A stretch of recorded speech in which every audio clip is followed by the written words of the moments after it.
Hello दोस्तों, स्वागत है आपका एक बार फिर NB e learning YouTube channel पर। तो इस वीडियो में आज कक्षा 11वीं के समाज शास्त्र के पार्ट 3 सामाजिक संस्थाओं को समझना, इसको समझेंगे। और इस वीडियो में कोशिश करूंगा कि बहुत आसान तरीके से, सरल तरीके से आपको चैप्टर समझा दूं और साथ के साथ याद भी करा दूं। तो वीडियो को अंत तक देखें। वीडियो पसंद आती है तो लाइक और शेयर ज़रूर करें, और जो साथी नए जुड़े हैं वो चैनल को सब्सक्राइब करें और साथ में बेल आइकन को प्रेस करें। ठीक है, तो ये चैप्टर आपके फर्स्ट टर्म में आएगा, तो उसी के मद्देनज़र ये वीडियो बना रहा हूँ ताकि आपकी तैयारी अच्छी ढंग से हो सके। तो सामाजिक संस्थाओं को समझना, ये चैप्टर का नाम है। तो पहले मैं सबसे पहले आपको चैप्टर का अर्थ समझाता हूँ। समाज, आपको पता है, जब 2-3 व्यक्ति जुड़ जाते हैं तो समाज बनना शुरू हो जाता है। एक अकेला व्यक्ति समाज नहीं होता, जब 2 या 2 से अधिक व्यक्ति जुड़ते हैं समाज बनना शुरू होता है। समाज में बहुत सारी संस्थाएं होती हैं। संस्थाएं को इंग्लिश में इंस्टीट्यूशन बोलते हैं। संस्था का मतलब क्या है? विद्यालय भी आपका एक संस्था है, परिवार भी एक संस्था है। तो संस्था मतलब होता है कि जहाँ पे कुछ लोग एक कॉमन उद्देश्य के लिए, सामान्य उद्देश्य के लिए अंतः क्रिया करते हैं, आपस में डिपेंडेंट होते हैं, या जो भी एक्टिविटी करते हैं एक सामान्य उद्देश्य के लिए होता है। जैसे परिवार में माता पिता आप हो, भाई बहन होंगे आपके। उद्देश्य क्या है कि परिवार में सभी खुशी रहें, है ना, घर में कोई कमी ना हो, बाल बच्चे पढ़ें। आपके माता पिता का जो उद्देश्य है, आपका कर्तव्य है कि उनकी बातों को मान के आप पढ़ाई लिखाई में आगे बढ़ो। तो ये संस्था है। तो सामाजिक संस्थाओं को समझना जो चैप्टर का नाम है, यानी हमारे समाज में कौन कौन सी संस्था होती है, कौन कौन सी एग्जिस्ट करती है, यानी कौन कौन सी पाई जाती है, उनके बारे में समझेंगे। चैप्टर बहुत ही सरल है। मैं आपसे प्रॉमिस करता हूँ वीडियो को आप जब अंत तक देख लोगे तो आप खुद कहोगे कि हाँ, अब बुक की आवश्यकता नहीं है, चैप्टर क्लियर हो गया है। ठीक है, तो सामाजिक संस्थाओं को समझेंगे इस चैप्टर में हम। पहला पॉइंट उसको मैं समझाता हूँ डिटेल से, कि सामाजिक संस्थाओं को सामाजिक मानकों, आस्थाओं, मूल्यों और समाज की आवश्यकताओं को पूरा करने के लिए निर्मित संबंधों की भूमिका की जटिल ताने बाने के रूप में देखा जाता है। यानी सामाजिक संस्थाएं, मानक क्या होता है? स्टैंडर्ड, कुछ रूल्स रेगुलेशन। तो कोई भी संस्था होती है समाज की आवश्यकताओं को पूरा करने के लिए बनती है। ठीक है, सामाजिक संस्थाएं किस लिए बनती है? समाज की आवश्यकताओं की पूर्ति के लिए। आपको बस पूरा याद नहीं करना, बस ये समझना कि समाज की आवश्यकताओं को पूरा करने के लिए। ठीक है, समाज की आवश्यकताओं का वर्ड ध्यान रखना है। जो यहाँ भी लिखा है समाज की, ये देखो, ये जो पॉइंट दोबारा हाईलाइट कर रहा हूँ मैं, समाज की आवश्यकताओं को पूरा करने के लिए संबंधों का एक ताना बाना है। तो संबंधों का ताना बाना हम लिख देंगे लोगों का बीच संबंध है। ठीक है, तो सामाजिक संस्थाओं के बारे में कोई प्रश्न करे, क्या बोलोगे? कि सामाजिक संस्थाओं समाज की आवश्यकताओं को पूरा करने के लिए निर्मित होती हैं। और कोई भी संस्था के कुछ आदर्श होते हैं, कुछ आस्थाएं, कुछ मूल्य, ये सब होते हैं। मानक क्या भाई? ये देखो, चोरों का जो समाज होगा वो सामाजिक संस्था में तो काउंट होगा, लेकिन क्या वो सही सामाजिक संस्था है? नहीं है ना। जो लुटेरों की ग्रुप है वो भी सामाजिक संस्था में नहीं, असामाजिक तत्वों की संस्था कहलाएगी। तो इसलिए कुछ आस्थाएं होती हैं, कुछ मूल्य होती हैं, और सबसे मेन है कि समाज की आवश्यकताओं को पूरा करने के लिए सामाजिक संस्थाएं बनाई जाती हैं। विद्यालय क्यों बनाया गया? ताकि बच्चों को शिक्षा दें और शिक्षा पाकर वह देश की उन्नति में योगदान दें। ठीक है, कोई क्लब होता है, फिटनेस क्लब होता है, सिनेमा क्लब, तो ये क्या है कि एंटरटेनमेंट करना, फिट करना, ये सब क्लब है। अब सामाजिक संस्थाएं कितने प्रकार की होती हैं वो देखते हैं। मोस्टली 2 प्रकार की होती हैं। कौन कौन सी? औपचारिक, अनौपचारिक, यानी अनौपचारिक और औपचारिक। 2 प्रकार की संस्थाएं होती हैं, औपचारिक और अनौपचारिक। इनके ही बारे में डिटेल्स हम पूरे चैप्टर में पढ़ने वाले हैं। तो अब संस्थाएं 2 तरह की होती हैं। एक औपचारिक, औपचारिक मतलब जो कुछ नियम कानून अगर फॉलो नहीं करोगे तो आपको दंड मिलेगा। ऑफिशियल कहते हैं, इंग्लिश में ऑफिशियल कहते हैं, यानी कुछ rules regulation, term and condition word use कर लो। टर्म एंड कंडीशन के अकॉर्डिंग जो बनती है संस्था उसे औपचारिक बोलते हैं। यानी कि वो वहाँ पे आप घर जैसा व्यवहार नहीं कर सकते, वहाँ के रूल रेगुलेशन के अनुसार ही आपको व्यवहार करना पड़ेगा। तो ये होता है औपचारिक संस्था का। अनौपचारिक का कि आप पारिवारिक माहौल होता है, इसमें परिवार आ गया, विवाह आ गया, रिश्तेदारी, नातेदारी को रिश्तेदारी भी कहते हैं। ये सब आपकी इच्छा कैसे बिहेव करो। तो संस्थाएं 2 प्रकार की होती हैं। कौन कौन सी? औपचारिक और अनौपचारिक। मैं इस वीडियो में आपको चैप्टर याद करवा दूंगा, औपचारिक और अनौपचारिक। और औपचारिक में कानून, यानी कि जो ऑफिशियल रूप से TNC term and condition apply करता है कानून। अगर आप देश में एक सरकार है, उसकी बात नहीं मानोगे या सरकारी संपत्ति का विनाश करोगे तो आपको सज़ा मिलेगी, तो औपचारिक। या शिक्षा, जैसे कि विद्यालय में तोड़फोड़ करोगे तो सज़ा मिलेगी। तो औपचारिक और अनौपचारिक दो प्रकार की संस्थाएं होती हैं, ठीक है। एक देखो, मेन बात ये याद करनी है कि सामाजिक संस्थाएं समाज की ज़रूरतों को पूरा करने के लिए विद्यमान होती हैं। पूरे चैप्टर का अर्थ ये है कि सामाजिक संस्थाएं क्यों बनाई गई हैं? समाज की आवश्यकताओं को पूरा करने के लिए। परिवार क्यों है? क्योंकि परिवार में जो लोग संबंधित हैं सबकी आवश्यकताएं पूरी हों, इसलिए परिवार बना गया है। अब हम इस पॉइंट को पढ़ रहे हैं, इस पॉइंट की चर्चा करेंगे जो ऊपर इससे। संस्था उसे कहा जाता है जो स्थापित या कम से कम कानून या प्रथा द्वारा स्वीकृत नियमों के अनुसार कार्य करती है। यानी संस्था, इंस्टीट्यूशन वह चीज़ है जो पहले से स्थापित या कम से कम कानून या प्रथा द्वारा स्वीकृत नियमों के अनुसार कार्य करती है, ठीक है। देखो, परिवार भी एक नियम होता है कि आपको टाइम से उठना है, टाइम से खाना खाना है, गाली गलौज नहीं करनी, रोज़ नहाना है, साफ कपड़े पहनना है, ये कुछ नियम कानून प्रथा है हमारी। सज़ा नहीं मिलेगी आपको, लेकिन प्रथा है, ठीक है। तो संस्था वैसे बनती है जब कोई स्थापित, यानी पहले से ही चली आ रही है, स्थापित या कम से कम कानून या प्रथा द्वारा स्वीकृत नियमों के अनुसार कार्य करती है। अगर परिवार में आप रहते हो और आपके परिवार में कुछ नियम कायदे फॉलो कर रहे हो तो आपकी सब जगह आपकी इज्जत होगी, आपकी प्रशंसा होगी। लेकिन आप पूरे मोहल्ले में, आपका परिवार में रोज़ झगड़े होते हैं तो क्या होगा? तो प्रशंसा नहीं होगी। तो समाज द्वारा स्वीकृत भी होना चाहिए। उसके नियमित निरंतर कार्य को चालन के लिए इन नियमों काम जाने बिना समझा, इन नियमों को जाने बिना नहीं समझा जा सकता। संस्थाएं व्यक्तियों पर प्रतिबंध लगाती हैं, साथ में अवसर भी देती हैं। समझ में आ रहा है पॉइंट? कि संस्थाएं व्यक्तियों पर प्रतिबंध क्या लगाती हैं? अगर आप कुछ गलत कर रहे हो तो संस्थाएं क्या करती है? जैसे मान लो आप आपके परिवार में बहुत ज़्यादा टीवी देख रहे हो या कुछ और कर रहे हो या गाली गलौज कर रहे हो, तो आपके माता पिता आपको डांटेंगे, प्रतिबंध लगाएंगे कि नहीं, आपको रात को 11 बजे के बाद बाहर नहीं जाना, आपको ज़्यादा देर तक फ़ोन पे यूज़ नहीं करना। तो संस्थाएं व्यक्तियों पर प्रतिबंध लगाती हैं। क्या लगाती हैं? प्रतिबंध। और साथ में उनके अवसर भी। जैसे आपको कुछ आगे पढ़ाई करनी है तो पापा आपको पैसे देंगे, ठीक है। तो संस्थाएं क्या करती हैं? व्यक्तियों पर प्रतिबंध लगाती हैं और अवसर भी प्रदान करती हैं। और संस्था किसे कहते हैं? जो स्थापित या कम से कम कानून या प्रथा द्वारा नियमों के अनुसार कार्य करती है, ठीक है। जो मेन पॉइंट है बस वही बताऊंगा और वही आपको याद कराऊंगा। तो आपको सामाजिक संस्थाओं के बारे में जान रहे हैं, दो तरह की होती हैं, औपचारिक, अनौपचारिक। औपचारिक में कानून शिक्षा, अनौपचारिक में परिवार, विवाह, नातेदारी, दोस्ती, ये सब आ जाएगा। आगे बढ़ते हैं इस टॉपिक को लेके। मूल परिवार को, ये वाला। तो मूल परिवार को औद्योगिक समाज की आवश्यकता पूरी करने वाली सर्वोत्तम संपन्न साधन संपन्न इकाई के रूप में देखा जाता है। इस लाइन का मतलब समझाता हूँ, बहुत ही आसान है कि परिवार को क्या कहते हैं। अच्छा, जितने भी फैक्ट्रियाँ आई, कंपनियाँ क्यों आई? मान लो आप इस समय जियो या एयरटेल का नेट यूज़ कर रहे हो, क्यों जियो आई? लोग थे, लोगों की आवश्यकता थी नेट की, और नेट की आवश्यकता जियो ने पूरी करी। यानी किसी तरह से इंडस्ट्री है ये।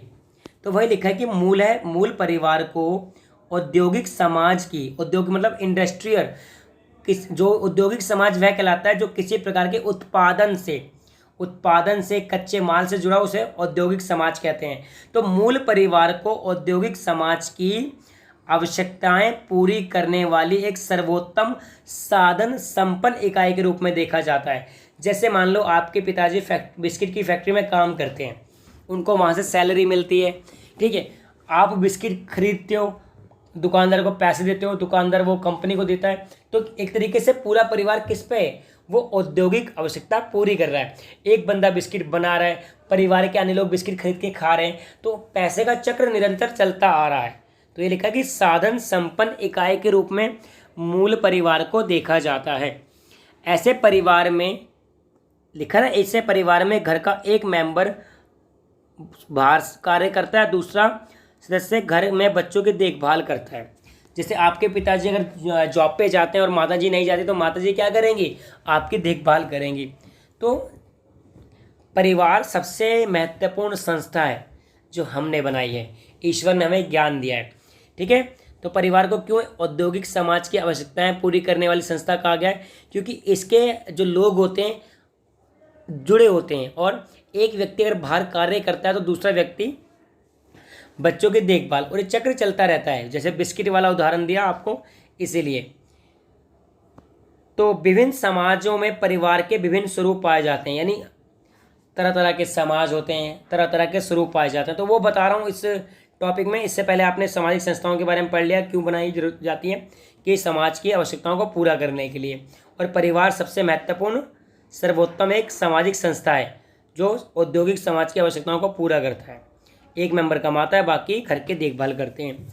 अब जो विभिन्न प्रकार के समाज हैं, विभिन्न समाजों में परिवार के विभिन्न, भाई इंडिया में संयुक्त परिवार गांव में है, शहरों में एकल परिवार है, फ्रांस में तो और भी अलग परिवार है, भाई लड़का अलग लड़की अलग, मतलब ही नहीं कोई।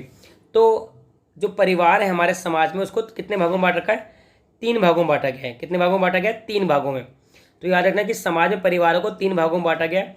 एक तो स्थान के आधार पर, कहाँ रहते हैं, आवास के आधार पर या स्थान के आधार पर, अधिकार और प्रभाव के आधार पर, कि किसको परिवार में कौन मुखिया है। ठीक है, मुखिया कह सकते हैं हम, अधिकार और प्रभाव के आधार पर। और तीसरा वंश के आधार पर, किस वंश के हो, माता की तरफ से हो कि पिता की तरफ से हो। तो हमारे समाज में विभिन्न प्रकार के परिवार के स्वरूप पाए जाते हैं, जिनमें 3 मैं बता रहा हूँ। तो आवास और स्थान के आधार पर। ठीक है, तो पहले की बात कर लेते हैं, आवास, प्रतिस्थानिक और मातृस्थानिक।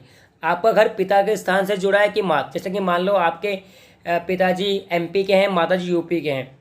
अब कहाँ पर रह रहे हो? अभी एमपी में रह रहे हो तो पिता के नाम से, यूपी में रह रहे हो तो माता जी के नाम से। तो आवास है स्थान के आधार पर, कि प्रतिस्थानिक यानी पिता के स्थान वाला है कि मातृ के स्थान वाला है। ठीक है, प्रतिस्थानिक मतलब पिता की ओर का स्थान। आप पिता के घर में रह रहे हो शादी के बाद, मतलब आपकी मम्मी पापा के साथ आपके पापा के घर में रह रही है। हो सकता है कि पापा आपके मम्मी घर में रह रहे हो।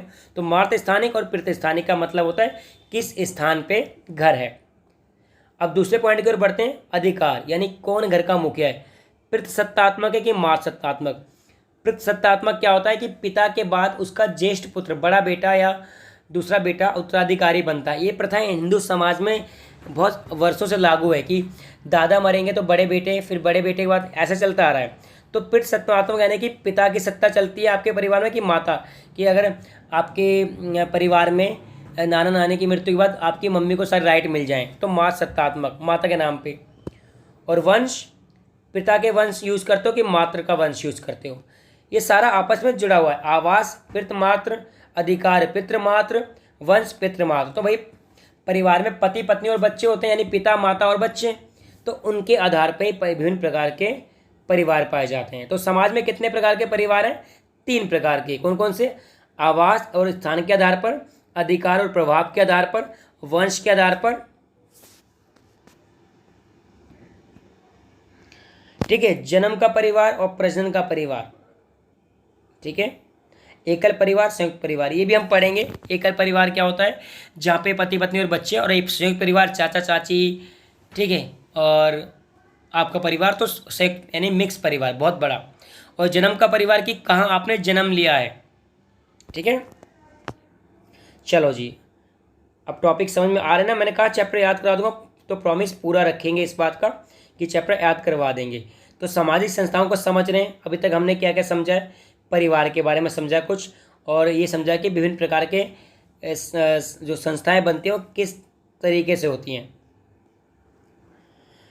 तो महिला प्रधान घर, अब समझ में आ रहा होगा नाम से कि उस घर में महिलाओं को सब कुछ करना पड़ता है। जब पुरुष शहरी क्षेत्रों में चले जाते हैं तो महिलाओं को हल चलाना पड़ता है, यानी कि माता परिवार का पेट पालती है, उसे बोलते हैं महिला प्रधान घर या परिवार। तो और खेतों कार्य का प्रबंध करना पड़ता है। कई बार वे अपने परिवार की एकमात्र भरण पोषण करने वाली बन जाती है। ऐसे परिवारों को महिला प्रधान घर कहा जाता है। जिस घर को महिला कमा के चला रही है, इन द शॉर्ट, जिस घर को महिला कमा के चला रही है उसे बोलते हैं महिला प्रधान घर। ये कहाँ पाया जाता है? उत्तरी आंध्र प्रदेश की कोलम जनजाति समुदाय। तो महिला प्रधान घर किस समुदाय में? उत्तरी आंध्र प्रदेश की कोलम जनजातीय समूह में महिला प्रधान घर पाए जाते हैं। परिवार लिंगवादी होता है। बिल्कुल भाई, होता ना कि हमें लड़का चाहिए लड़की नहीं चाहिए। तो आज भी यही विश्वास है कि लड़का वृद्ध अवस्था में माता पिता की सहायता करेगा और लड़की विवाह के बाद दूसरे घर में चली जाएगी। इस तरह लड़कियों की अपेक्षा की जाती है और कन्या भ्रूण हत्या यानी पेट में ही कन्या को मार देना कन्या भ्रूण हत्या कहलाता है, उसको बढ़ावा मिलता है। 2001 की जनगणना के अनुसार 927 लड़कियां थी लड़कों पर, जो कि 2011 में 940 हो गई हैं। 1000 लड़के और 940 लड़कियां, यानी 60 कम है अभी भी। सबसे ज़्यादा लिंग अनुपात कहाँ है खराब? पंजाब, हरियाणा, महाराष्ट्र, पश्चिमी उत्तर प्रदेश में। यहाँ पे लड़कियों को पैदा होना ही अभिशाप माना जाता है कि दहेज देना पड़ेगा। दहेज क्यों देना पड़ेगा भाई? उनको पढ़ाओ लिखाओ अफसर बनाओ, क्यों दहेज देना पड़ेगा? ठीक है, तो परिवार लिंगवादी होता है। क्लियर है? कैसे लिंगवादी होता है बता दिया आपको, कि लड़कों को वरीयता मिलती है, लड़कियों को नहीं मिलती। और एक और अगला पॉइंट है ये वाला, कि परिवार, जो परिवार होता है प्रत्यक्ष रिश्तेदारी, नातेदारी मतलब रिश्तेदारी संबंधों से जुड़ते व्यक्तियों एक समूह है। यानी परिवार प्रत्यक्ष डायरेक्ट जो रिश्ते होते हैं ना, परिवार क्या होता है? माता पिता बच्चे, ये डायरेक्ट रिश्ते हैं। ठीक है। अनडायरेक्ट क्या होते हैं? चाचा की बेटी, फूफा, ये सब अनडायरेक्ट होते हैं। तो परिवार प्रत्यक्ष नातेदारी संबंधों से जुड़े व्यक्तियों का एक समूह होता है। जुड़े व्यक्तियों का एक समूह होता है इन शॉर्ट में, कि परिवार प्रत्यक्ष नातेदारी संबंधों से जुड़े व्यक्तियों का एक समूह होता है। नातेदारी बंधन व्यक्तियों के बीच वह सूत्र होते हैं, या तो विवाह के माध्यम से या वंशपरा के माध्यम से। तो रिश्तेदारी दो तरह की होती है बेटा, या तो विवाह के माध्यम से रिश्तेदारी बनती है या वंश परंपरा के माध्यम से रक्त संबंधी। जैसे आपके पापा के भाई जो होंगे वो रक्त से हैं, लेकिन आपकी मम्मी विवाह के बाद परिवार बनी है। तो परिवार, ठीक है, कैसे बनता है परिवार? या तो विवाह के माध्यम से या रक्त संबंध के माध्यम से। विवाह के माध्यम से या रक्त संबंध के माध्यम से, याद रखना। अगले पॉइंट की ओर बढ़ते हैं, इस वाले पॉइंट की ओर, कि रक्त के माध्यम से बने नातेदारों को समरक्त नातेदार यानी रक्त मूलक नातेदार कहा जाता है। याद करना बेटा, इस पॉइंट को बहुत गौर से याद करना, ताकि दोबारा बुक खोलने की आवश्यकता पड़े ना, आपको बुक खोलना ही ना पड़े। कि रक्त के माध्यम से खून से बने रिश्तों को समरक्त रिश्ते अथवा रक्त मूलक रिश्ते कहते हैं। नातेदार मतलब रिश्ते, तो खून से बने रिश्ते को समरक्त रिश्ते या रक्त मूलक रिश्ते कहते हैं। और विवाह के माध्यम से बने रिश्ते को क्या बोलते हैं? वैवाहिक यानी विवाह मूलक। तो विवाह मूलक क्या होता है? विवाह से बने, रक्त मूलक रक्त से बने। क्लियर है? नाम में आ जाएगा वैवाहिक विवाह के बाद और समरक्त रक्त के बाद, रक्त से।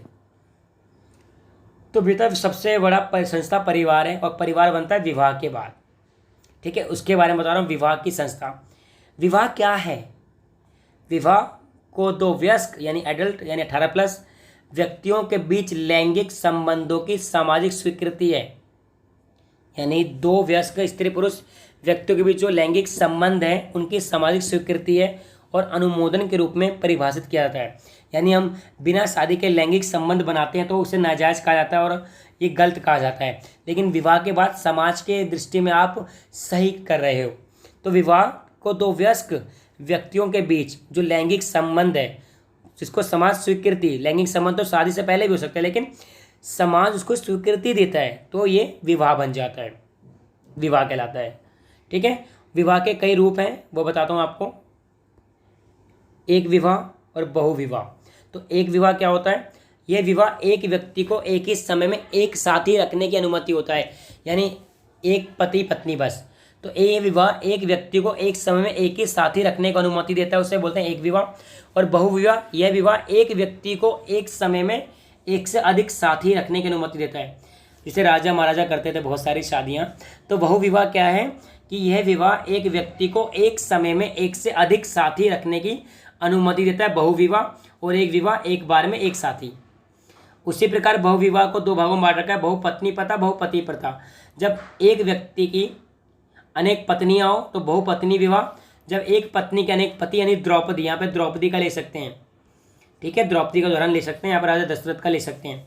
तो एक पत्नी के अनेक पति। तो याद हो गया विवाह कैसे बनता है कि लैंगिक संबंधों से और समाज की स्वीकृति मिलती है। दो तरह के होते हैं, एकल और बहु। फिर बहु को फिर दो भागों में बांट रखा है, बहुपत्नी प्रथा, बहुपति प्रथा। तो कैसे याद करोगे? विवाह, एकल, बहु, बहु को फिर दो भागों में बांट के। ठीक है, और ये पॉइंट है अंतर्विवाह, यानी ये विवाह अपने समुदाय में होता है। इस विवाह में व्यक्ति उसी संस्कृति समूह विवाह करता है जिसका पहले सदस्य है, यानी इंटरकास्ट, एक ही जाति में जो शादी होती है एक ही जाति में, उसे अंतर्विवाह। इस विवाह में व्यक्ति अपने समूह से बाहर, और बहिर्विवाह में अपने जाति समूह से बाहर विवाह करता है, गोत्र जाति नस्ल, ठीक है। दूसरी तो अंतर्विवाह यानी अपनी ही जाति वंश में विवाह को अंतर्विवाह कहते हैं, या इसकी भाषा में कहें तो इस विवाह में व्यक्ति उसी सांस्कृतिक समूह से विवाह करता है जिसका वह मेंबर ऑलरेडी होता है। जैसे जाति, एक ही जाति में शादी करना अंतर्विवाह कहलाएगा। जबकि बहिर्विवाह क्या होता है, इस विवाह में व्यक्ति अपने समूह से बाहर विवाह करता है। गोत्र सेम हो सकता है लेकिन विवाह अलग अलग जाति के बीच होता है, ठीक है। एक नया टॉपिक, विवाह के बारे में, परिवार के बारे में समझ गए होंगे। परिवार क्या होता है, परिवार दो तरह का होता है, एक तो रक्त वाला, एक विवाह वाला, ठीक है। कार्य और आर्थिक जीवन। कार्य क्या है, कार्य को शारीरिक मानसिक परिश्रमों के द्वारा किए जाने वाले, यानी कोई भी काम जो शरीर या मन से, जैसे मैं पढ़ा रहा हूँ आपको तो मेरी मेंटल वो लग रही है, मेहनत लग रही है, आप सुन रहे हो तो आपकी मेंटली मेहनत लग रही है। लेकिन आपके माता पिता क्या करते हैं, मेहनत करते होंगे, बाहर जाके जॉब करते होंगे, कोई काम करते होंगे, तो वो शारीरिक हो गया। तो कार्य को शारीरिक और मानसिक परिश्रमों के द्वारा, कार्य को शारीरिक और मानसिक परिश्रमों के द्वारा किए जाने वाले वैतनिक, वेतन सहित और वेतन रहित, यानी मम्मी काम करती है वो वेतन रहित है, उनको वेतन नहीं मिलता, पापा करते हैं वेतन मिलता है, ऐसे सवैतनिक अवैतनिक कार्यों के रूप में परिभाषित कर सकते हैं, जिनका उद्देश्य क्या है, मानव की आवश्यकताएं पूरी करने के लिए वस्तुओं और सेवाओं का उत्पादन करना। तो कार्य क्यों करते हैं हम, वस्तुओं और सेवाओं के उत्पादन के लिए, ठीक है। आपकी मम्मी क्यों कार्य करती है घर में, ताकि आपको खाना मिल सके, आपकी रोटी उत्पादन कर सके मम्मी, ठीक है। तो समझ में आ रहा होगा आपको कि कार्य को शारीरिक मानसिक परिश्रमों द्वारा किए जाने वाले सवैतनिक और अवैतनिक कार्य के रूप में परिभाषित किया जाता है, जिसका उद्देश्य क्या होता है, मानव की आवश्यकताएं पूरी करने के लिए वस्तु। अगर मान लो जियो का नेट नहीं होता, आज पढ़ रहे होते आप, नहीं पढ़ रहे होते ना, तो उद्देश्य क्या होता है कार्य का, मानव की आवश्यकताओं को पूरी करना, ठीक है। देखो मज़ेदार चैप्टर है, मैं कह रहा हूँ जो जिन बच्चों ने ये सोशियोलॉजी लिया है वो बहुत लकी बच्चे हैं, 100 में 100 नंबर आते हैं 12th क्लास में। आई प्रॉमिस, इस चैनल को सब्सक्राइब कर लो ना, 100 में 100 नंबर आए आपके 12th में तो बताना मुझे, और 100% गारंटी के साथ 100 में 100 नंबर आएंगे, ठीक है। तो आधुनिक समाजों की अर्थव्यवस्था, जो आजकल जो समाज है आधुनिक समाज में अनेक महत्वपूर्ण कुछ विशेषताएं हैं। क्या क्या विशेषताएं, जो आजकल जो समाज अर्थव्यवस्था यानी कि काम से जुड़े हुए जो समाज है, कोई बड़े काम कर रहा है, कोई छोटे कर रहा है, कोई मेहनत का कर रहा है, कोई कम मेहनत का कर रहा है, कोई मेंटल कर रहा है, कोई नॉन मेंटल कर रहा है, तो उसके बारे में बता रखा है। तो अत्यधिक जटिल श्रम में विभाजन, समाज कैसा है, समाज कैसा है, अत्यधिक जटिल श्रम में विभाजित हुआ है। कोई बहुत मुश्किल कार्य करता है, कार्य के स्थान में परिवर्तन, भाई कोई घर पे काम करता है, कोई फैक्ट्री में जाके काम करता है। औद्योगिक प्रौद्योगिकी में विकास, टेक्नोलॉजी इतनी विकसित हो गई है, जो काम 1 घंटे में 1 बार होता था अब वो 1 घंटे में 50 बार होता है। पूंजीपतियों उद्योगपतियों कारखाने खुल गए बहुत सारे, वो जब काम बढ़ेगा तो जो रईस थे उन्होंने अपने कारखाने फैक्ट्री खोल ली। और कार्य के अनुसार वेतन, जो ज़्यादा जैसा कार्य करेगा उसको वेतन भी वैसा मिलेगा, जो टेक्निकल काम है उसकी ज़्यादा सैलरी, जो कम टेक्निकल है कम सैलरी। प्रबंधक अब मैनेजर हो गया हर काम में, जो स्कूल में प्रिंसिपल होता है और प्राइवेट इंस्टीट्यूट में मैनेजर होता है। और श्रमिक की उत्पादकता बढ़ाना, यानी कि जो प्रोडक्शन को इंक्रीज करना, अनुशासन बनाए रखना, और अर्थव्यवस्था पर बहुत विस्तार, असीमित विस्तार। तो ये हमारे क्या है, आधुनिक समाज की जो अर्थव्यवस्था है उसके पॉइंट दे रखे हैं कि आजकल आधुनिक समाज में अर्थव्यवस्था कैसी हो गई है कि श्रम बहुत, विभाजन बहुत जटिल हो गया है, कार्य के स्थान में परिवर्तन हो गया है। इनके बता भी दिए कि क्या अर्थ होता है। कार्य के स्थान में परिवर्तन का मतलब घर पे कर रहा है, बाहर जाके कर रहा है। औद्योगिक विकास मतलब नई नई टेक्नोलॉजी का आना। विशिष्ट कार्य के अनुसार वेतन, यानी कि जैसा काम वैसा पैसा। पूंजीपाती उद्योगपतियों कारखाने, रईसों ने और भी कारखाने खोल लिए। ये सब क्या आएगा, जो विशेषताएं काम की। अगला टॉपिक है कार्य रूपांतरण, यानी ट्रांसफॉर्मेशन ऑफ वर्क। तो कैसे हुआ कि औद्योगिक प्रक्रियाएं सरल प्रक्रियाएं बन गई, यानी कि जो काम पहले मुश्किल था, सड़क बनाना, अब तो बुलडोजर वगैरह आते तो वो 1 दिन में बना देते हैं। तो कार्य रूपांतरण का मतलब है काम का ट्रांसफ़र। अब काम कैसे चेंज हो गया है, जैसे पहले बच्चे बुक से पढ़ा करते थे, गाइड से पढ़ा करते थे, आज यूट्यूब से पढ़ रहे हैं। तो कार्य रूपांतरण यही है, काम अब बदल गया, तरीका बदल गया, काम वही है, तरीका बदल गया है। तो औद्योगिक प्रक्रियाएं सरल संक्रियाओं में विभाजित हो गई हैं। थोक उत्पादन के लिए थोक बाजार आ गए। पहले भाई एक एक सामान के लिए आपको दूर दूर जाना पड़ता था, अब थोक मार्केट में जाओ, सस्ते में सारा सामान उठा लाओ। उत्पादन में नव परिवर्तन, ये नए नए परिवर्तन, स्वचालित उत्पादन यानी कि ऑटोमेटिक प्रोडक्शन हो रहा है ना आजकल। भाई आपने मशीन ले ली, बस मशीन में क्लिक करना है, अपना प्रोडक्शन हो रहा है। उदार उत्पादन यानी बहुत ज़्यादा उत्पादन। और कार्य का बंटवारा, विकेंद्रीकरण मतलब कार्य का बंटवारा। तो कार्य कैसे रूपांतरण हुआ है कि काम को करने का तरीका बदल गया है, ठीक है, काम बहुत सरल हो गया है, स्वचालित कार्य हो गया है ना, ये सब। ठीक है, अगले पॉइंट की ओर बढ़ते हैं, राजनीतिक संस्थाओं का सारोकार। जितनी भी देखो, परिवार के बारे में पढ़ लिया, विवाह के बारे में पढ़ लिया, नातेदारी के बारे में पढ़ लिया। राजनीतिक संस्था, जितने भी नेता हैं ये भी एक संस्था है, नेताओं का एक समूह होता है। जैसे लोकसभा राज्यसभा क्या है, एक संस्था है, तो वहाँ पे कौन जाते हैं, नेता लोग जाते हैं। तो राजनीतिक संस्थाओं के बारे में महत्वपूर्ण दो पहलू हैं वो सुनेंगे कि पॉलिटिकल इंस्टीट्यूशन क्या होते हैं। भाई वह राजनीतिक संस्थाएं वह होती हैं जो देश में डिसीजन, निर्णय, कामकाज, इन सबको आदेश देती है। यानी कि जो भी कार्य राजनीति से जुड़े होते हैं और जो लोग मिलकर करते हैं वह राजनीतिक संस्था कहलाती है। तो राजनीति से जुड़े लोगों द्वारा किया जाने वाला एक कार्य राजनीतिक संस्था के कार्य माने जाते हैं। शक्ति और सत्ता, कहते हैं ना पूरा खेल राजनीतिक शक्ति और सत्ता का है।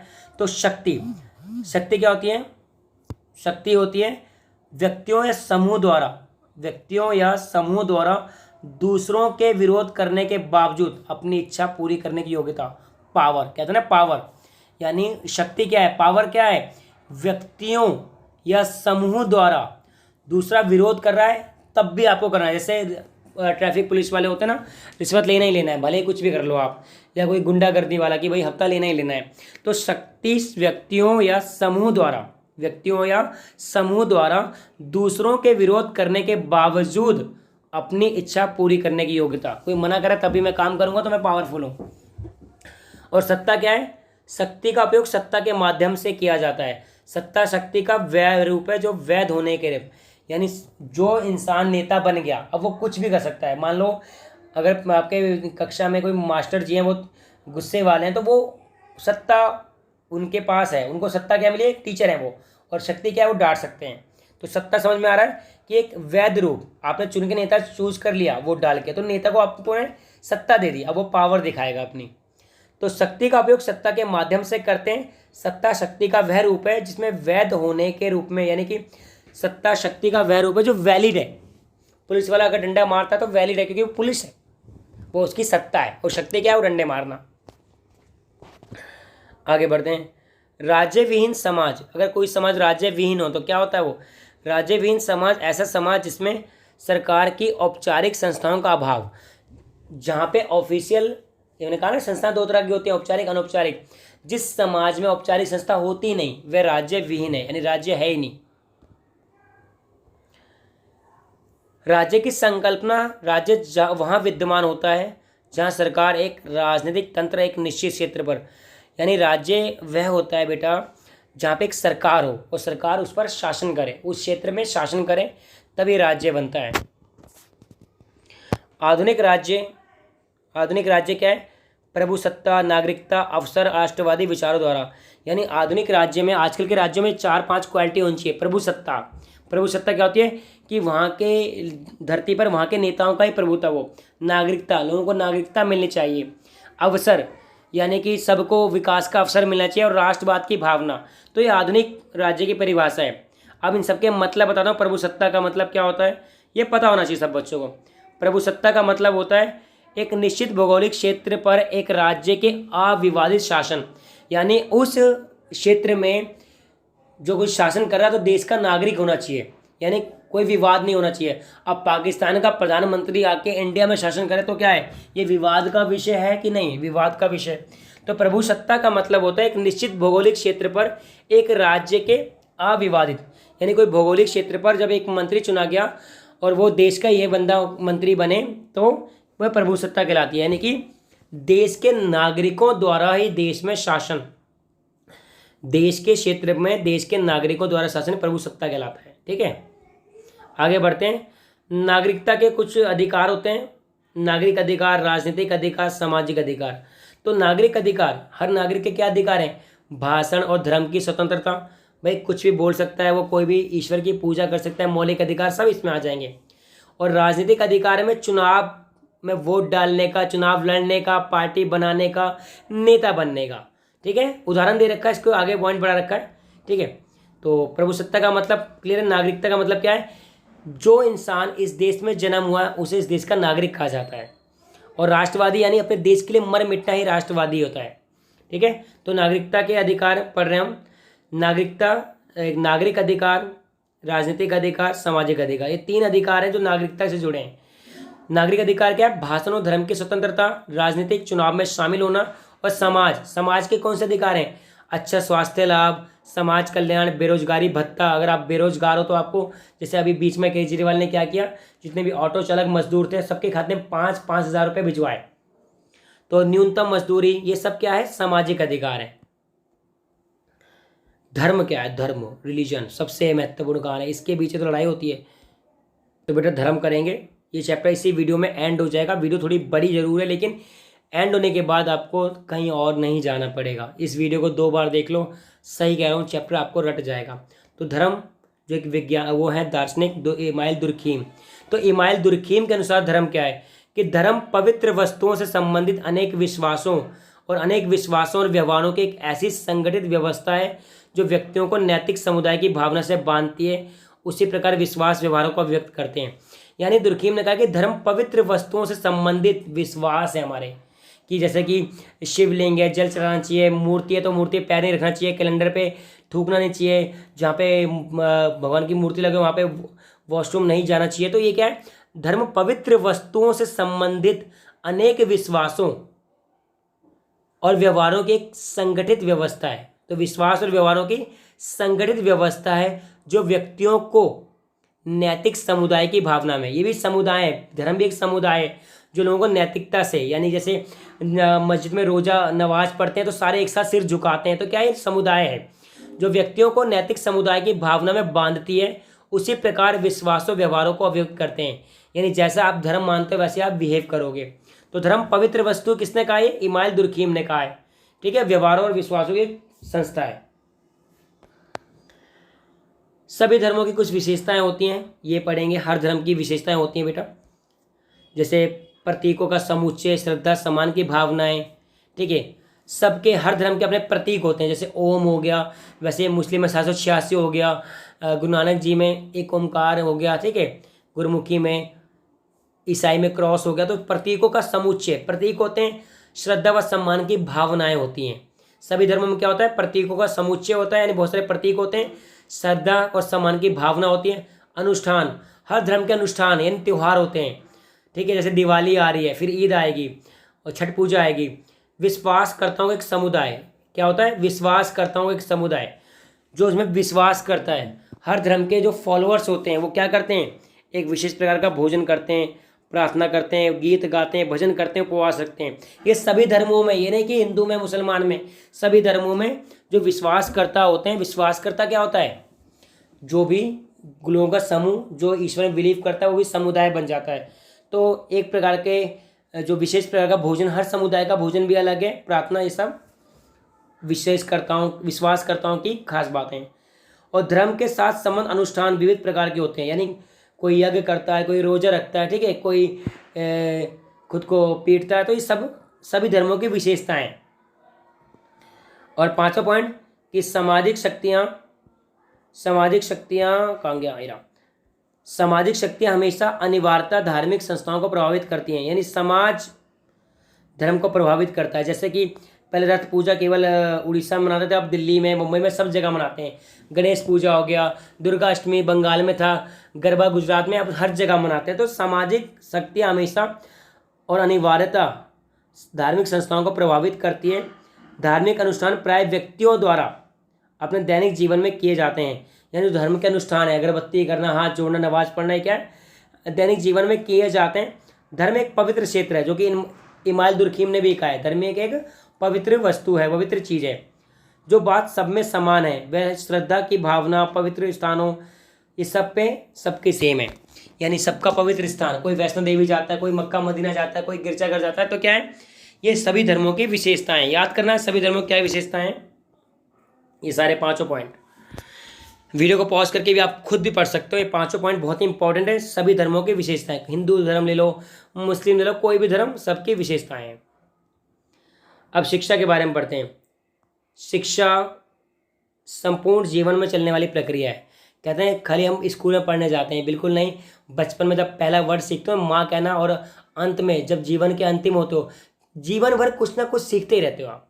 तो शिक्षा संपूर्ण जीवन चलने वाली प्रक्रिया है, जिसमें सीखने की औपचारिक और अनौपचारिक दोनों संस्थाएं।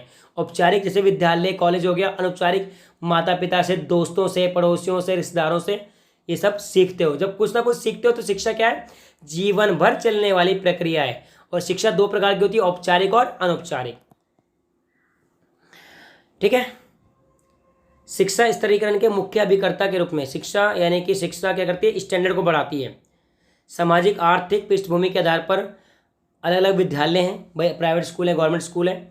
विद्यालय शिक्षा सम्राट सामान्य के बीच भेदभाव को गहरा करती है, यानी कि गरीब लोग, अमीर लोग, तो अमीर लोग सारे प्राइवेट में पढ़ते हैं, तो शिक्षा अमीरी गरीबी की खाई को ही बढ़ाती है विद्यालय शिक्षा।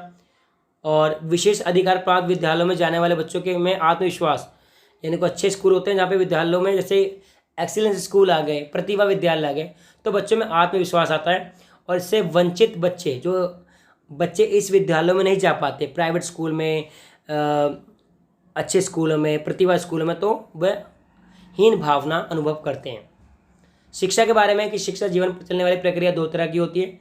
शिक्षा स्टैंडर्ड बनाती है। शिक्षा अगर गरीब को शिक्षा मिले तो गरीब, मतलब सरकारी स्कूल में कहते हैं ना कि शिक्षा थोड़ी अच्छी नहीं है, ये सब आ गया इसमें।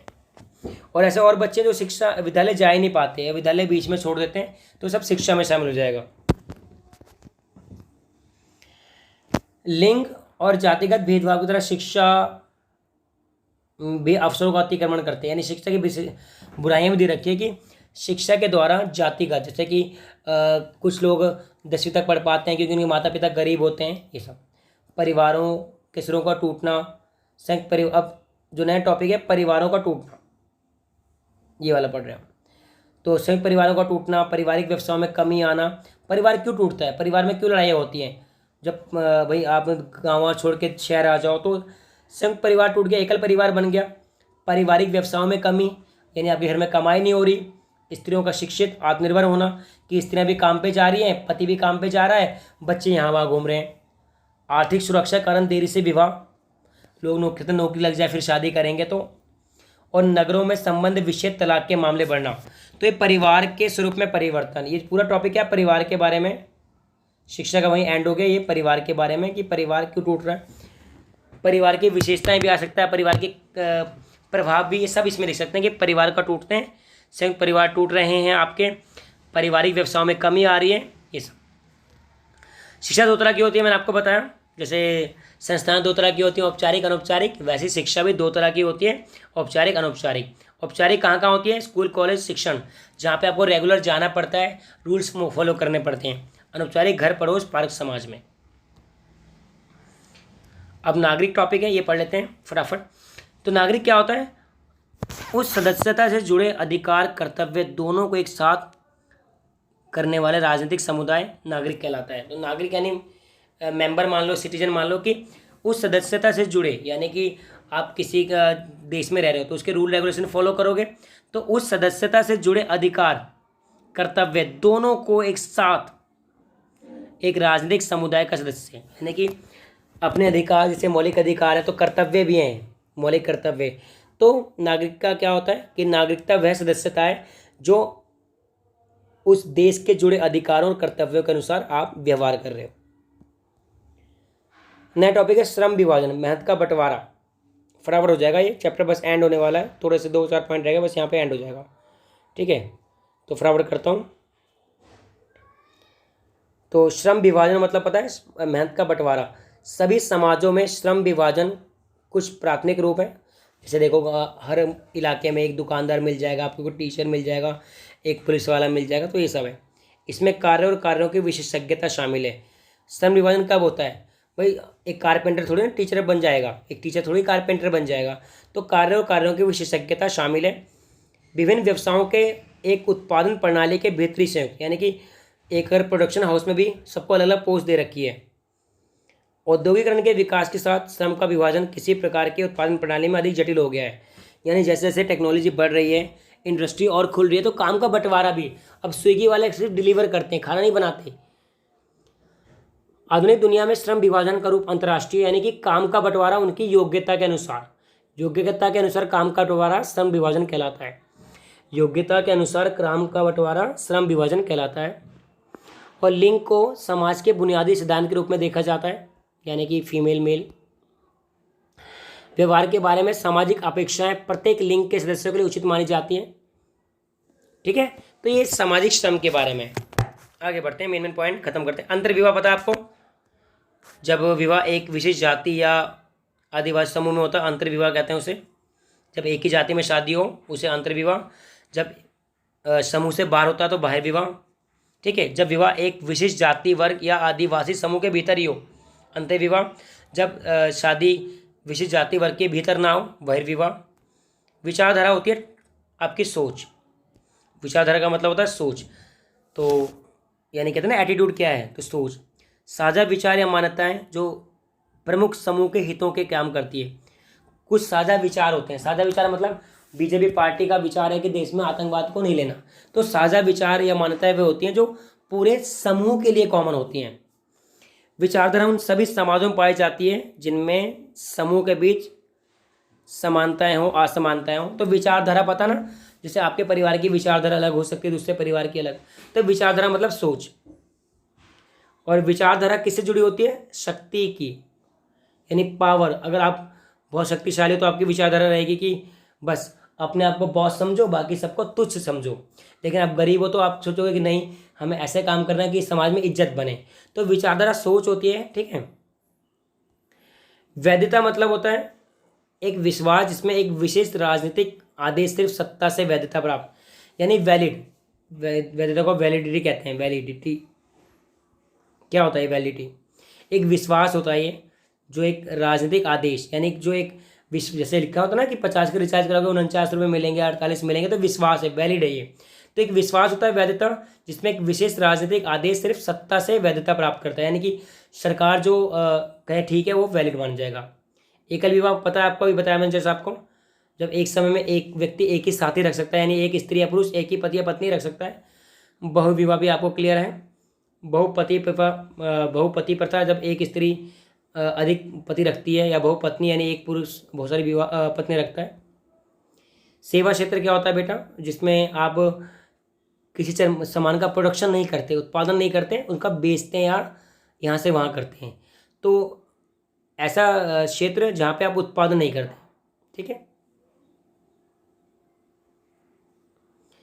और राज्य समाज क्या होता है बेटा? राज्य समाज होता है एक समाज जिसमें सरकार का औपचारिक तंत्र, यानी राज्य यानी कि एक ऑफिशियल गवर्नमेंट होती है यहाँ पे। अब कुछ क्वेश्चन आप कर सकते हो, देखो, जैसे कि उस परिवार की संरचना बताओ जहाँ पे पुरुष अधिकार प्रभुत्व का प्रयोग हो, तो पितृसत्तात्मक कहते हैं।